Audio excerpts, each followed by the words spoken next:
This is the story of a soldier who makes David Goggins look soft. And the crazy part is, I bet that you've never even heard of him. Life is beautiful. The Theo Bros Podcast. Yo, how we doing? I am Mike Theo. I am Nick Theo. And you are listening to the Theo Bros Podcast. Where you can count on daily wisdom to get your mind right. There is a man that most people have never heard of, but once you hear his story, you won't understand how he's not famous. His name was Adrien Carton Duvion. He was a British Army officer of Belgian and Irish descent. He first fought in the Boer War.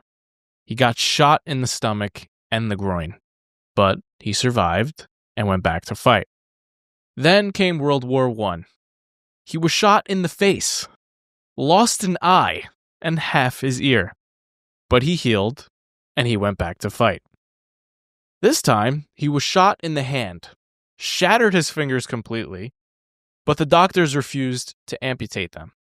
So what did he do? He rips them off himself, and then he went back to fight. He was shot again in the leg, the hip, and the head. Each time, he recovered and went back to fight. During World War II, his plane crashed off the coast of Libya. He swam through the sea for hours, got captured, and thrown into a prisoner of war camp in Italy. He escaped, got caught, escaped again. And when he finally couldn't escape anymore, he waited for the war to end, and then went back to serve. And after all that, all the pain, all the blood, all the chaos, he went on to live into his 80s. And at the end of his life, when someone asked him about all of it, he had one thing to say. Frankly, I had enjoyed the war. Oh, man, what a story. What a story. So this man was known as the unkillable soldier. This dude just refused to die.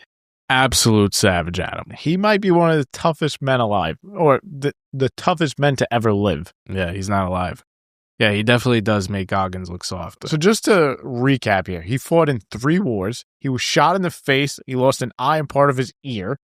He got shot through the hand, tore off his 2 fingers when a doctor wouldn't amputate fast enough. He survived 2 plane crashes, and he spent 2 years in a prisoner of war camp and escaped 5 times. What is the lesson here? Like, what do you take away from this guy? I think the real lesson here is that obviously our lives will never be as difficult as this guy was. Well, I think I have a lesson. okay, what do you got?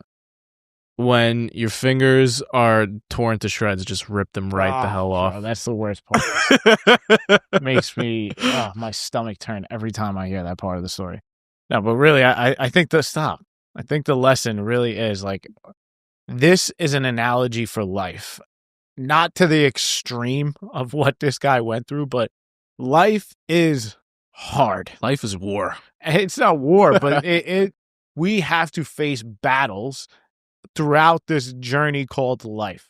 And I think if we can muster up at least a little bit of the courage that this dude had to handle the problems that are thrown our way and to keep going forward and to fall in love with everything that's thrown in our path, then that is a mindset that really can take us very far.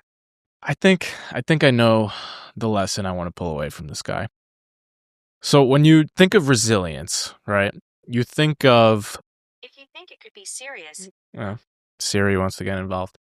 When you think of resilience, you think of surviving, right? You think of stuff getting thrown at you, and resilience is all about just staying in the fight.